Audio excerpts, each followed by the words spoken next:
हर हर महादेव, मैया पार्वती की जय। सभी गुरु भाई बहनों को मैं एक शिव गुरु को कथा सुनाने जा रही हूँ। अगर हमारा कथा अच्छा लगेगा तो लाइक और सब्सक्राइब ज़रूर कीजिएगा। एक बूढ़ी थी, उनका पति नहीं थे, बहुत बेचारी गरीब थी। जैसे तैसे वो दो पैसा कमाती थी और कमा के अपना एक लड़का था, उसका पालन पोषण करती थी और उसे पढ़ाती थी। अब धीरे धीरे ऐसे करते करते उसके लड़के बहुत बड़े हो गए लड़के। तो उनको अपने लड़के को शादी कर दी। और लड़का पढ़ा लिखा था तो बहू भी पढ़ी लिखी आई और लड़का का शादी हो गया। लड़का अच्छा काम मिल गया, काम करने लगा, नौकरी करने लगा लड़का। तो बहू भी पढ़ी लिखी अच्छी बहू आई थी। तो वो क्या करती थी, अपने पति के सामने बहुत अच्छे से रहती थी। और जब पति नहीं रहते थे तो सासू माँ को बहुत दिक्कत देती थी, तकलीफ देती थी और उनकी इज्जत नहीं करती थी। ऐसे ही कुछ दिन ऐसे ही करती थी, हर रोज़ ऐसे ही करती थी। लेकिन वो बूढ़ी माँ कुछ नहीं बोलती थी। वो बुढ़िया सोचती थी कि मैं कुछ बोलूँगी अपने बेटे से तो मेरे बेटे को तकलीफ़ होगा, वो दिक्कत होगा, वो टेंशन लेगा। इसलिए वो बुढ़िया अपने बेटे को कुछ नहीं बताती थी। और वो बहू ऐसी थी कि बेटे के सामने तो अच्छे से रहती थी और बाद में खुद गलती करती थी, सासू को तकलीफ़ देती थी। और बाद में जब नौकरी से पति आते थे तो झूठ अपने पति से बोलती थी कि तुम्हारी माँ ऐसी करती है, तुम्हारी माँ ऐसी करती है, हर रोज़ ऐसे बोलती थी। तो एक दिन क्या हुआ कि ऐसे सास बहू में झगड़ा हुआ था। तो सास तो कुछ नहीं बोलती थी, बहू कुछ ना कुछ उल्टा सीधा बोलती थी सास को। फिर भी सास सहन कर लेती थी, कुछ नहीं बोलती थी। और वो खुद बोलती थी और उसके पति आए तो बोलती है क्या कि आज तो मैं रहूँगी घर में, नहीं तो तुम्हारी माँ रहेगी घर में। तो बोलेगी क्या हुआ, तो हर रोज़ तुम्हारी माँ मुझसे झगड़ा करती है, अपनी माँ को ले जाके वृद्धाश्रम इनको छोड़ाओ, नहीं तो मैं घर छोड़ के चली जाऊँगी। तो बेटा बोले कि यही बात है ना, बस माँ को मैं वृद्धाश्रम छोड़ आऊँगा। तो इतना बात बोला बेटा, तो माँ सुन ली। तो उनके पति का फ़ोटो जो था वो फ़ोटो के सामने जाके रो रही थी कि आज मेरा बेटा बहुत बड़ा हो गया, मुझे घर से निकालने का बात कर रहा है, मुझे वृद्धाश्रम भेजने का बात कर रहा है। आप होते तो मैं कहीं आपके साथ चली जाती, मैं अकेला कहाँ जाऊँ, आप तो मुझे छोड़ के चले गए और मुझे आज ये दिन देखना पड़ता है। ऐसा अपने पति के फ़ोटो के सामने बोल के बुढ़िया रोने लगी।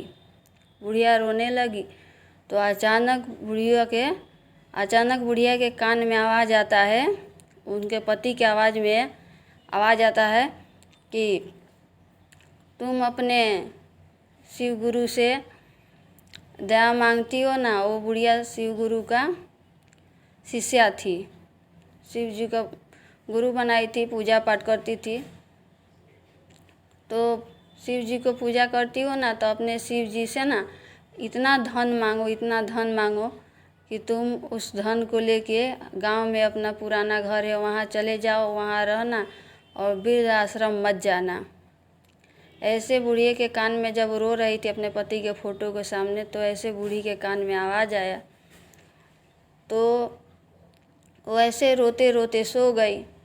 तो सपन में उसे शंकर भगवान दर्शन दिए। जब रो रही थी, रोते रोते सो गई, तो शिव जी आए तो बोले कि क्यों रो रही हो। तो बोली कि आज हमारा लड़का इतना बड़ा हो गया, मुझे घर से निकालने का बोल रहा है, वृद्धाश्रम भेजने का बोल रहा है और मैं वृद्धाश्रम नहीं जाना चाहती हूँ। मुझे इतना धन दीजिए कि उस धन को लेके मैं अपने गांव में पुराना हमारा घर है वहाँ चली जाऊँ, वो मैं शांति से रहूँ। तो शंकर भगवान बोले कि ठीक है, तुम्हें धन मिल जाएगा, तुम सो जाओ। ऐसा बोल के सपना में से चले गए शंकर भगवान। और बुढ़िया जब सो के उठी, और जब सो के उठी तो घर में देखती है कि पूरा पैसा धन घर में भरा हुआ है। और सपने में शंकर भगवान बोले थे, शंकर भगवान से बोली थी कि मुझे धन चाहिए। शंकर भगवान बोले कि ठीक है, धन मिल जाएगा। और वो जब सो के उठी तो घर में पूरा धन भरा हुआ है। तो जब धन भरा हुआ देखी तो बुढ़िया बेग में भरने लगी कि अब मैं लेके वृद्धाश्रम नहीं जाऊंगी, अब अपना गांव में पुराने घर है हमारा, वहाँ चली जाऊंगी।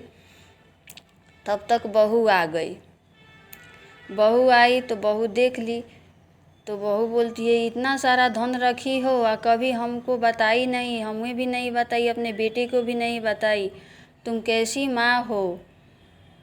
ऐसे बोलने लगी, कुछ कुछ बुढ़िया को बोलने लगी। बुढ़िया रोने लगी। अब जाके अपने पति से बोलती है, तुम्हारी माँ देखो इतना सारा धन रखी है और कभी नहीं, तुमको भी नहीं बताई, हमें भी नहीं बताई, आज सब आज बैग में भर के जा रही है कहीं। तो बेटा आया। बेटा बोला कि क्या हुआ माँ, क्या कर रही हो।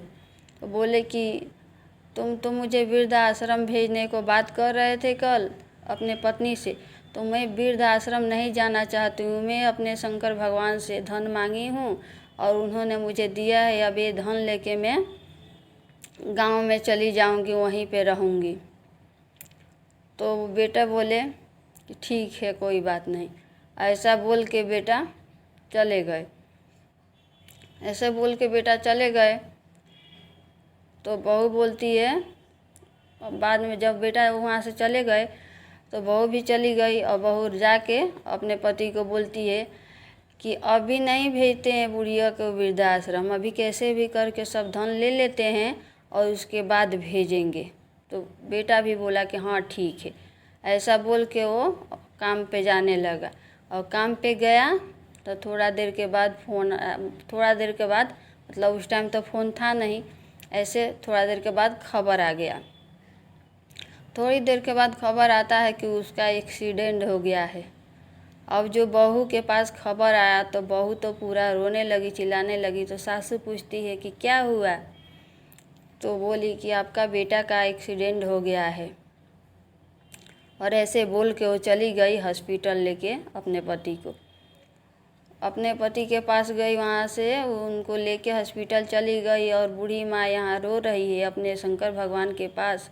शंकर भगवान के फ़ोटो के सामने रो रही है और गुरुजी से बोल रही है कि हे भोले शंकर, मैं आपसे धन मांगी थी, मैं धन मांगी थी, पर ये नहीं बोली थी कि धन के बदले में हमारे बेटे के प्राण ले लीजिए।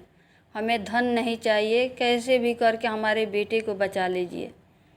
आप बहुत शक्तिशाली है भगवान, शंकर भगवान आप बहुत शक्तिशाली है। अपना धन, आपका धन हमें नहीं चाहिए, हमारे बेटे को आप बचा लीजिए। ऐसा बोल के रो रही थी शंकर भगवान के फ़ोटो के सामने। और बेटा अच्छा हो गया, बेटा का दवा सुई हुआ, अच्छा हो गया। बेटा घर आया।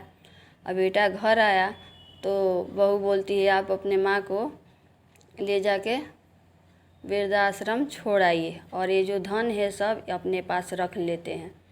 तो बहू के बात सुन के बेटा आया माँ के पास, बोला कि माँ चलो आपको वृद्धाश्रम छोड़ आऊँ मैं। तो वो बुढ़िया बोली कि ठीक है बेटा, चलो अब मैं खुशी खुशी जा सकती हूँ वृद्धाश्रम। पहले तो मैं बोली थी कि मैं वृद्धाश्रम नहीं जाऊँगी, मैं अपने गांव में पुराना घर है वहीं पे रहूँगी।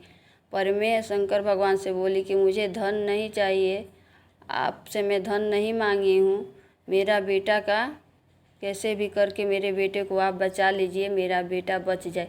अब तुम बच गए हो ना तो मुझे कोई दिक्कत नहीं है, मैं खुशी खुशी वृद्धाश्रम चली जाऊँगी, चलो मुझे ले चलो। इतना जब बोली माँ तो बेटा रोने लगा माँ को पकड़ के और बोलता है कि माँ मुझसे गलती हो गई, मुझे क्षमा कर दो, मुझे कुछ समझ में नहीं आया था, मैं ऐसा बोल दिया, अब कभी ऐसा नहीं बोलूँगा, नहीं सोचूँगा। और ऐसा कब बोल के अपनी माँ को पकड़ के रोने लगा। शंकर भगवान की जय। हर हर महादेव।